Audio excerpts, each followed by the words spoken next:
দেখেন, এই যে ফুল বিক্রি করা মেয়েটা এত ভাইরাল হলো এবং একদিনে এত জনপ্রিয়তা পেল, সেটা কেন হলো বলুন তো? শুধুমাত্র ওর সুন্দর চেহারার জন্য। নয়তো দেখেন, ওর চেয়েও ছোট ছোট মানুষ আছে যারা ফুল বিক্রি করে, কই তারা তো ভাইরাল হয় না। এই মেয়েটা ভাইরাল হওয়ার পরে সবাই ওর যেভাবে খোঁজ নিচ্ছে, কই তাদের তো খোঁজ নিচ্ছে না কেউ। এটাই সবচেয়ে তিতা সত্যি যে মেয়েদের চেহারা যদি সুন্দর হয় তাহলে সবকিছুতেই একটু বেশি প্রায়োরিটি পাওয়া যায়, সব মানুষের অ্যাটেনশন পাওয়া যায়।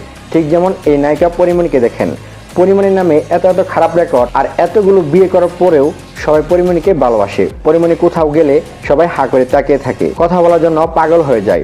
এগুলো কেন করে? শুধুমাত্র চেহারা ভালো বলে তাই? চেহারা সত্যি ম্যাটার করে, তাই মেয়ে মানুষের চেহারা ভালো হওয়া খুব দরকার। এখন আবার আমার এইসব কথা শুনে ভাববেন না যে আমি এই মেয়েটার জন্য খুশি হই নাই। অবশ্যই খুশি, মেয়েটা এখন সুন্দর একটা পরিবেশ পাবে।